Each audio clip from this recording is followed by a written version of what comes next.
Rams running back Kyren Williams is set to miss time. What will LA do at the running back's position? Cornerback Derion Kendrick was arrested. We have the latest on that. And horns up, horns down. That's coming up next here on Locked On Rams.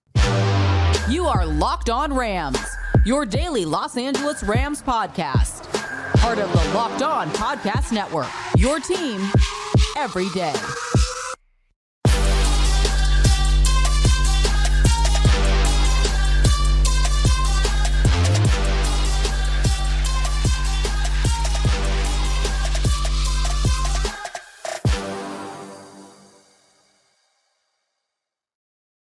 What is up, Ramley, and welcome to another episode of Locked On Rams, your daily podcast covering your 3-3 Los Angeles Rams, part of Locked On Podcast Network, your team every day. We're also available over on YouTube, so if you haven't yet, be sure to subscribe to the Locked On Rams YouTube channel. Trying to get to 10,000 subscribers, so be sure to hit that subscribe button, hit that notification bell, hit that like button, and let us know. What do you want to see the Rams do with Kyren Williams out? My name is Doug McKay. My friends call me D-Mac. I've been covering LA sports for over a decade. Sports Illustrated, 24/7 Sports, Dodgers Nation. Now the Rams 4 Locked On. And as always, I'm joined by the Rams pre-half and post-game show host for the Rams flagship radio station, ESPN 710 LA. He's in his 8th season covering your Los Angeles Rams, the People's Champ, Mr. Travis Rogers. You can follow him on X at Travis Rogers. And just a reminder that today's episode of Locked On Rams is brought to you by Gametime. Download the Gametime app, create an account, and use code LOCKEDONNFL for $20 off your first purchase. Last-minute tickets, lowest price guaranteed. Now, we have a jam-packed show for you today. We got horns up, horns down, our version of winners and losers. We got a big injury update. We're talking about the running back position, what the Rams will do with Kyren Williams, set to miss some time. But first, Travis, we got some breaking news yesterday about Rams cornerback Derion Kendrick, who was stopped for a traffic violation in Los Angeles. Police found a weapon in his car. He was booked at 2:14 a.m.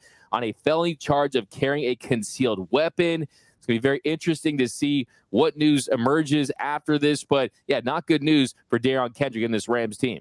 No, it's not. And listening to Sean McVay talk about it yesterday, he was very, careful to say he doesn't know what's going on yet. He only knows what, is being reported as far as that he was arrested. He was charged with a felony, and he really didn't offer too much beyond that.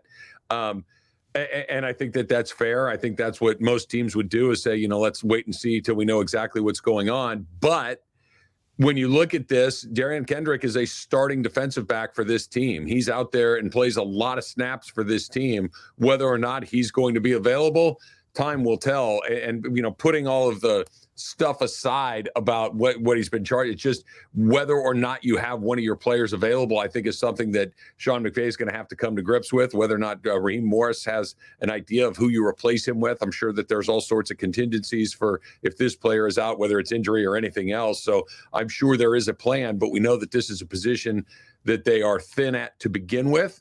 And having one of your players at least potentially be unavailable because of something like this is nothing but bad news. Yeah, they're definitely thin. It's not a team that has a ton of depth. Of course, we'll probably see a heavy dose of Trey Tomlinson get more of an opportunity. And Kendrick, he's played 6 games, recorded 3 pass defense, had 25 total tackles. Was really a key part of the secondary as far as a guy who had a prominent role. Of course, a lot of speculation right now. I kind of have to wait until more information is presented. Sean McVay said all the right things that you would probably expect him. They said that they're gathering information. Right. So he also said the league has been in contact with the team about the arrest. Now, Darion Kendrick does have a history back in 2021, a month after being booted from Clemson. He was arrested in South Carolina, and he was found sleeping in a car with his gun in his lap. So, yeah, it'll be interesting to see. I mean, the way these situations play out doesn't seem like it's good, but I think that's have to wait for more information to really emerge until you can really make a determination on this situation. Yeah, I mean, I don't want to jump to any conclusions, but this is a player. Look, here's what this is a 30,000-foot view of what I'm seeing from this. The Rams don't have problems like this very often, and that's not a coincidence. The Rams do not mess around with stuff like this. And what I'm talking about is just noise from off the field. That if there is noisy stuff from off the field, it gets addressed pretty quickly one way or the other. And I think everybody understands what that means, right? That it either goes away and you get your act together or you don't get to stay here very long. This is a player that has had moments where he's looked pretty good. There are other moments where he has not. And this is going to go firmly into the category of the word that football coaches hate to use, distraction. This is a distraction, and football coaches loathe distractions. And look, this is just the reality of it all. If this were Cooper Kupp or Aaron Donald or Matthew Stafford, then you have a different policy that if you have a guy that's, barely being able to hold on to a starting job, arguably to begin with, the Rams don't like noise. The Rams don't like messy stuff. And this is both of those things. So if I were Derion Kendrick, I hope he has an explanation for what's going on, because otherwise it could get complicated very quickly. Exactly. I think this is a Rams team that they don't like this type of publicity. They don't like this in any form or fashion. I think they're going to wait. They're going to do their justice and see what happens with it. But yeah, we'll just wait and see what comes of this. Now, some more bad news as far as the roster goes. Kyren Williams, who just had a career day for the Rams, is set to miss some time. According to Adam Schefter of ESPN, an MRI revealed Williams has a sprained ankle that's expected to sideline him for Week 7 against the Pittsburgh Steelers. In Rappaport, he discussed a grade 3 PCL sprain for Ronnie Rivers. He's going to be out 4 to 5 weeks. So they're losing some depth at that running back position. They're losing their starting running back. So this is definitely not good news. And we're going to kind of talk about what they're going to do in this position.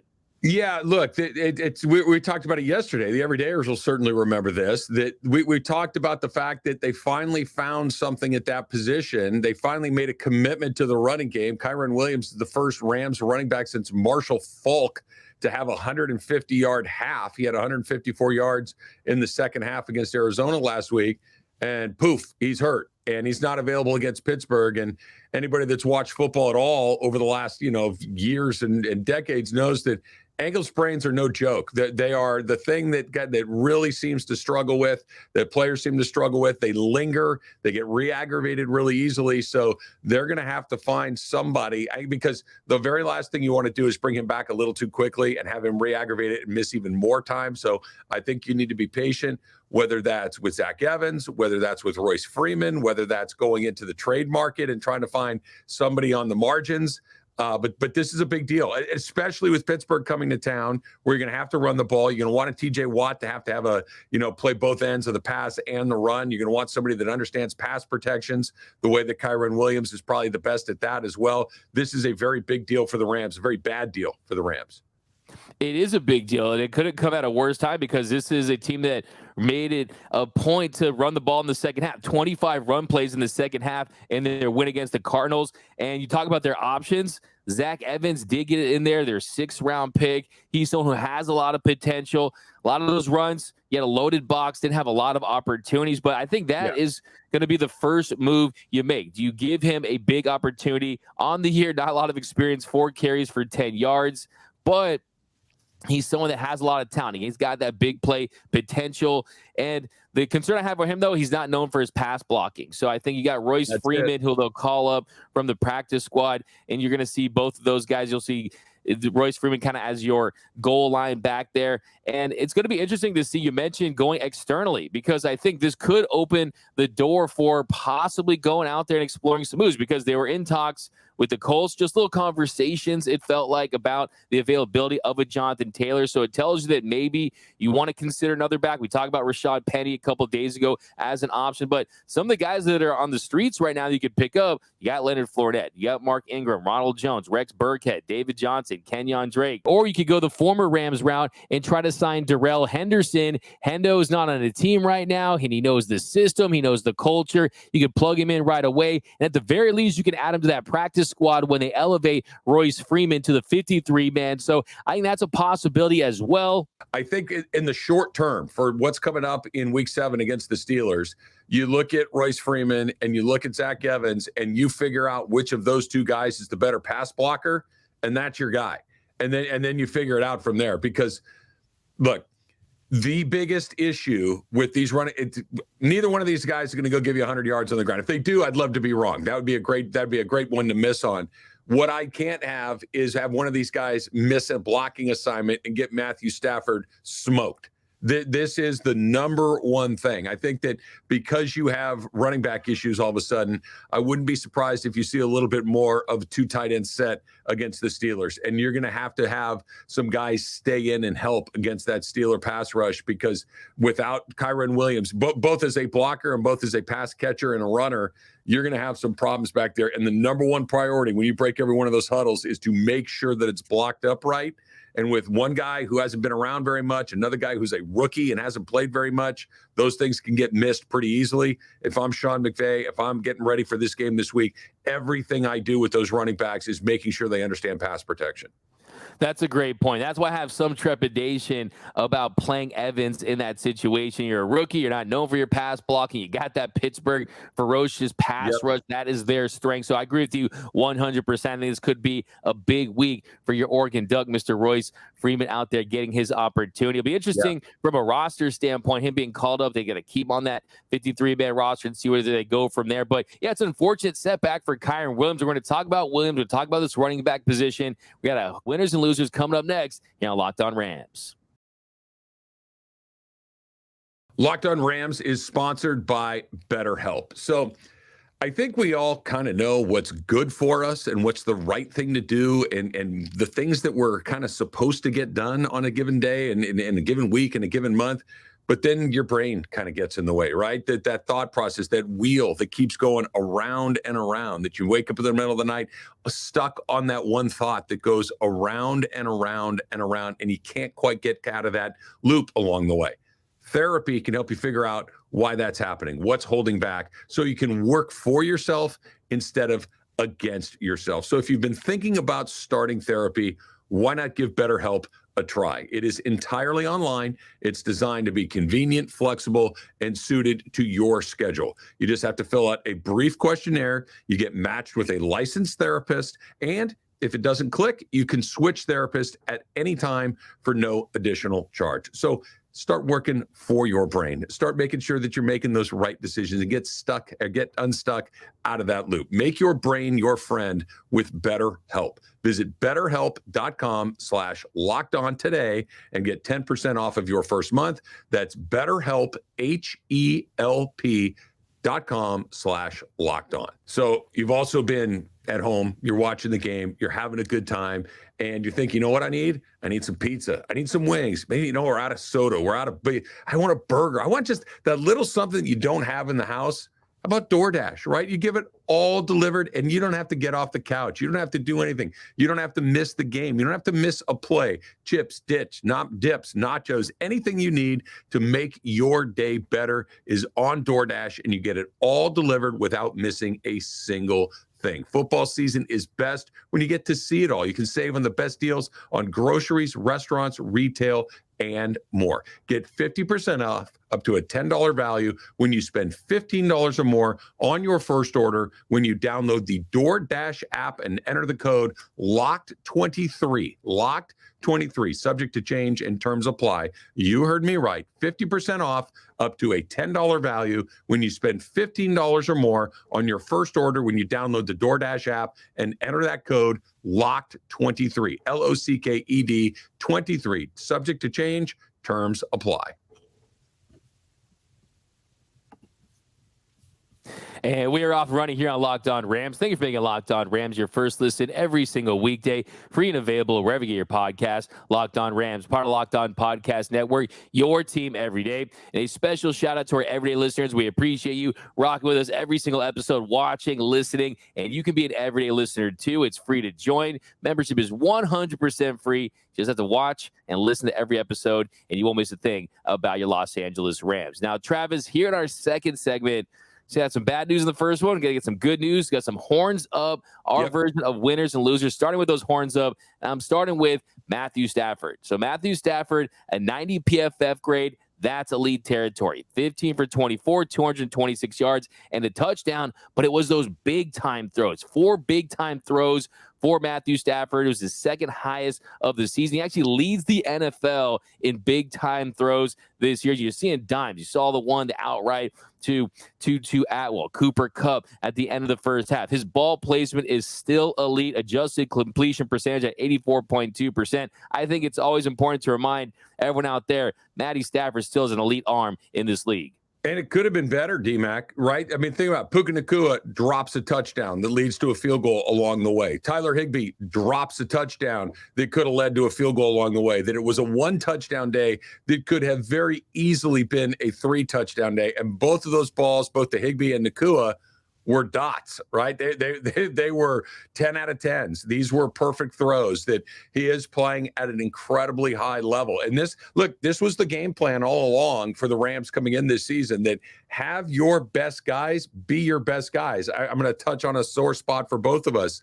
The Dodgers, their best guys were not their best guys. Freddie Freeman didn't show up. Mookie Betts didn't show up. Those guys weren't there. The Rams so far this season, if they're going to have any success at all, it was going to be because Cooper Kupp, Matthew Stafford, and Aaron Donald all showed up and looked like the players that they are, and they did on Sunday. All three of those guys were tremendous along the way, and certainly led by Stafford, who has just been terrific. Much bigger challenge coming up this week against Pittsburgh, but Matthew Stafford really has not had a bad day. I know he's got 4 interceptions along the way, but I would argue 2 for sure, and maybe 3 of those were the result of receiver errors and not quarterback errors. Such a great point as far as the drops by Higbee and Nacua. Those should have been touchdown passes. Yep. And I think that if you look at this entire league, yeah, maybe he's not going to be top 5 in fantasy points, but if you need a big throw, maybe outside of Patrick Mahomes, no one's better than Matthew Stafford. He still has it. And the revenge season Stafford is on. I'm loving the revenge tour. And how about this one? You know I love Kevin Dotson. That's my next horns up.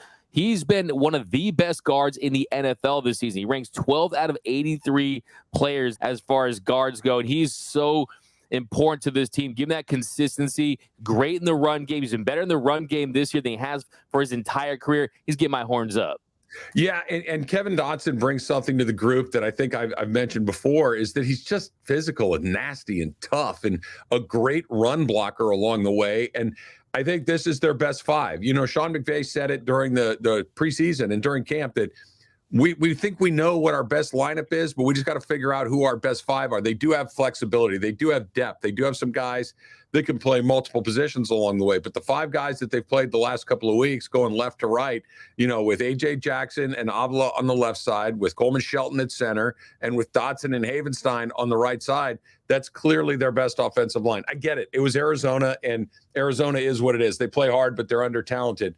They controlled the line of scrimmage. They put up 158 yards of rushing offense the way that they did, and they did it by being physically tough. Rob Havenstein mentioned it after the game that it was an attitude adjustment more than it was a schematic adjustment, and I think Kevin Dotson is a big part of that. Joe Noteboom has played well in this league at times. He's hurt right now. He's unavailable, but he's not necessarily the nasty factor that they have. Avila, nasty. Havenstein, nasty. And certainly Kevin Dotson, nasty as well.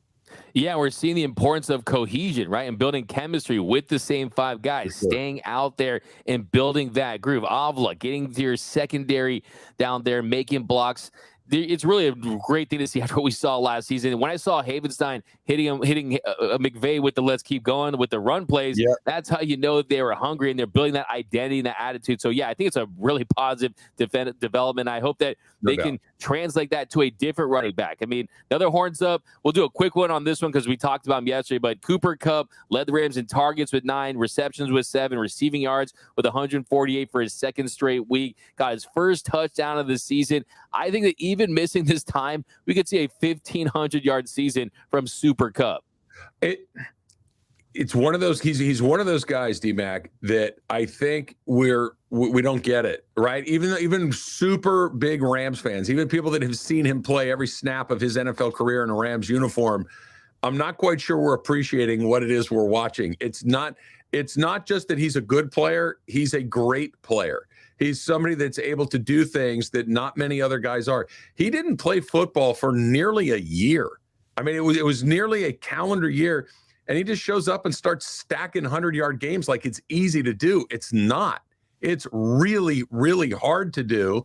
And he does it virtually every game he goes out there. He's open over and over again. I know that defensive coordinators around the league, when they get in that dark room and they're red dotting that guy, they're putting the laser pointer on number 10 saying, this is the guy that we got to deal with. And he's still open by NFL standards, wide open over and over again. He's an extraordinary player. And I think this comes back to the theme that we've been talking about. When you have him, when you have Donald, when you have Matthew Stafford, you always have a chance. And I think that you're seeing it all over again. I think Puka had a little bit of a down week, a little bit. Down might be the wrong word, quieter week. And it's because Cooper Kupp was just killing people. And it's great to have Puka kind of as that secondary option. But I hope everybody takes a second to really appreciate what Cooper Kupp does week in and week out, because it's not normal. Yeah, absolutely. I see people critical of Stafford for locking on to Kupp when he does. I'm like, hey, if you got a Ferrari in the garage, you better drive it, right? And I think when I look at Cooper Kupp, I think master of his craft, the route running, the precision, the speed. He's just fast enough to get done what he wants. I don't think he'll ever get true credit for his speed, because I think he's faster than a lot of people give him credit for, but it's just fast enough. Reminds me of people talking about Jerry Rice, saying he wasn't the fastest guy, but he got to his spots. That's exactly what Cooper does, and I think it's just great to see him having success, not being hindered by that hamstring, and I'm very excited about this year because the three elite players, the core members, Aaron Donald, Stafford, and Kupp, they are still elite. They are still some of the best at their position in the game, so that's what has me encouraged. But coming up, we have one more horns up, and then some horns down. I'm very excited about this next horns up, though, Travis, but that's coming up next here on Locked On Rams.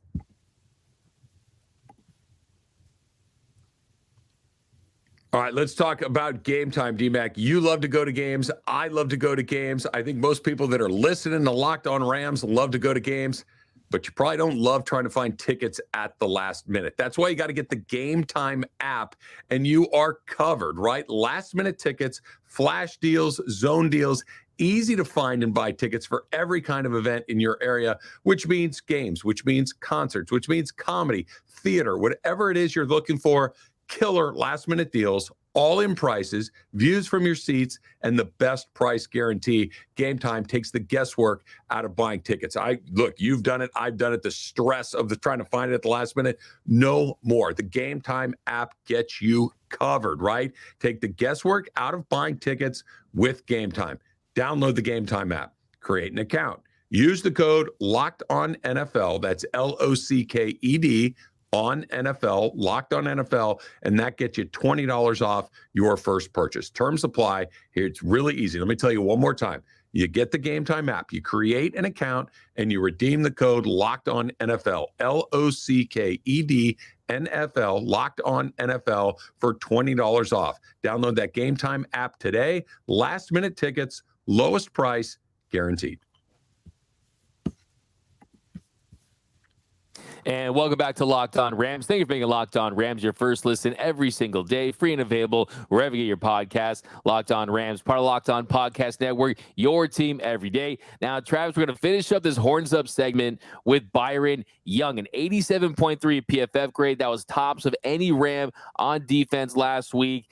He had 5 total pressures, had the strip sack on Josh Dobbs. He was active all day, especially in the run game, had 4 stops. And you look at the pressure rate so far this season. Yeah, Micah Parsons first, Myles Garrett second, and Byron Young third at 19.6% with a minimum of 120 pass rushes. They've absolutely hit on this rookie out of Tennessee. Yeah, I mean, think about the names you just talked about. That's some good company to keep when it comes to getting to the quarterback along the way.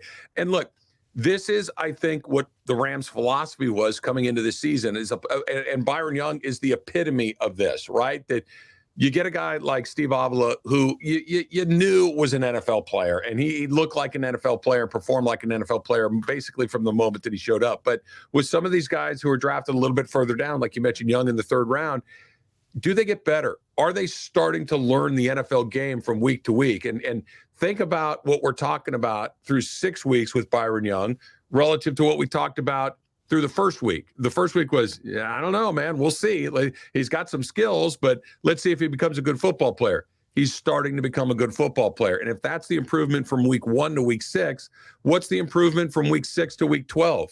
What's the improvement from week 12 to week 17 or 18? This is, I think, what the Rams are hoping to do. Find talent, develop talent, see how they can help you, so you have some really valuable assets that you got at a relatively low price with draft capital or salary, whatever it may be. And now you're coming into this where you got a bunch of money to spend in the offseason. You have a first-round draft pick. Find some starters later in the draft, and now all of a sudden you can really make some adjustments where you need maybe a little bit higher level talent. And the only way it works is if guys like Byron Young hit, and he's hitting. Absolutely hitting. And you talk about some of the guys we mentioned earlier in the show, they're going to get some opportunities now. Zach Evans and Trey Tomlinson, some more opportunities to hit on more guys. And I think there's lots of feathers in Les Snead's cap so far. So got to give him a lot of credit. So he's the horns up. That finishes that up. Now we got to talk some horns down. And based on the standard that he's set, how much progress he's made. He's been one of the stories early on in the NFL. Got to give a horns down to Puka Nacua. I mean, season low in targets was 7, had 4 catches, 26 yards. Did make some key catches, found some zones right there, but did drop that touchdown in the games. He's had some drops in the last couple of weeks. Yeah, I think that's the one thing that when you look at him, it's been a great story. He's over 500 yards through 6 weeks of the season. He's been, a fantasy darling. Everything else, he's dropped a few.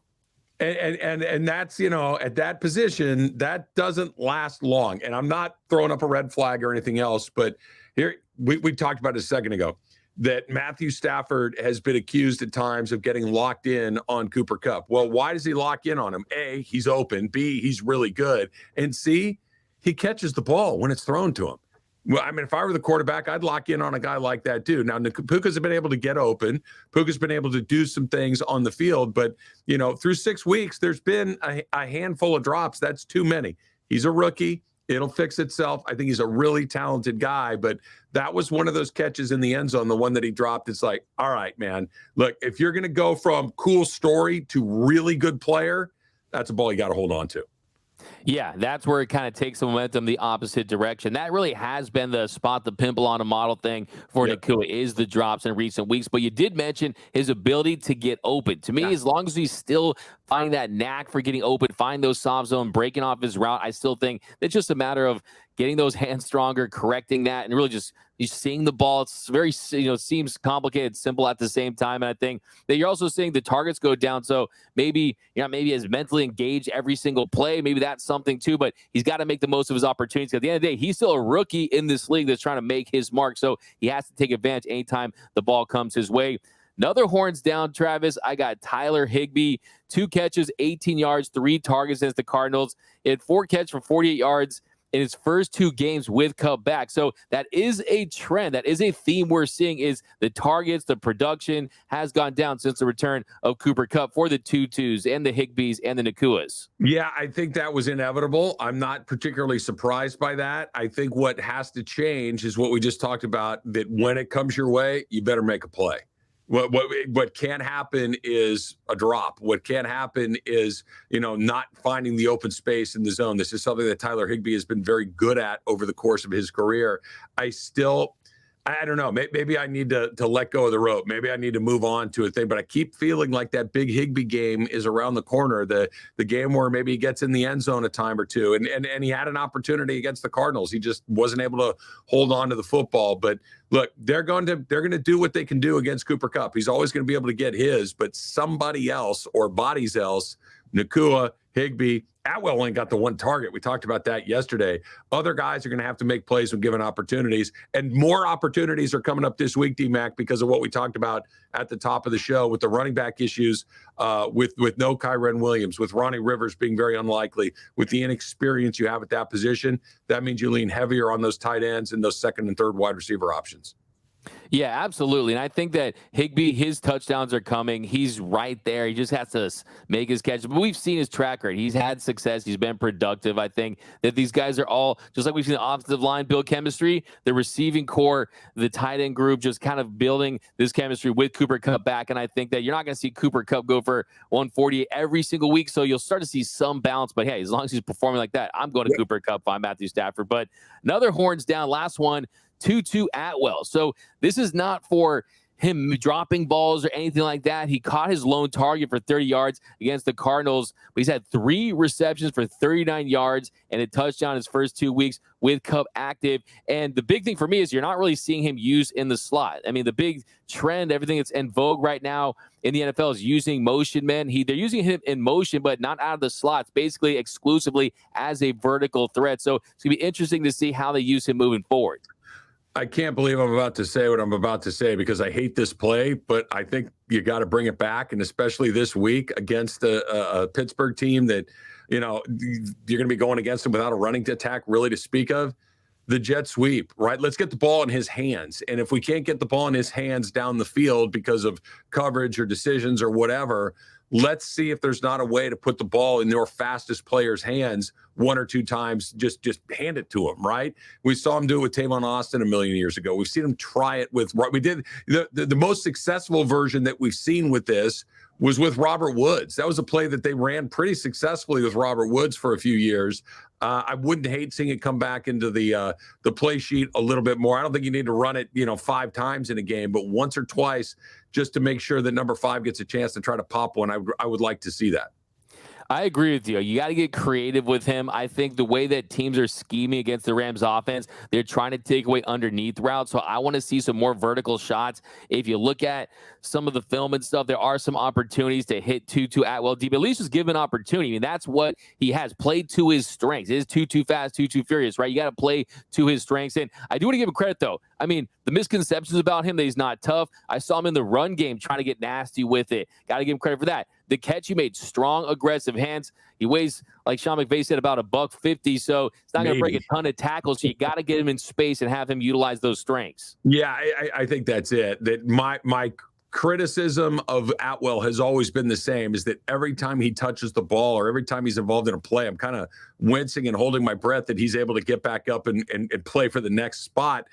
So far, he's been a lot better at that, but like you just mentioned, D-Mac, he is not a big man. If he's with all his gear on, I don't know if he's 160 pounds. So he's a smaller guy, and the more opportunities you can get him away from traffic, the better. But the field's big, but it's not that big. There's always going to be somebody near you, and he's got to be careful out there for sure. Absolutely. And I think that he's going to make some plays moving forward, get the 2-2 train back on the tracks. But that's going to do it for this episode of Locked On Rams. My name is Doug McCain. You can follow me on X and Instagram at DMAC_LA. And as always, you can follow the People's Champ, Mr. Travis Rogers, on X at Travis Rogers. And until next time, whose house is Locked On Rams house?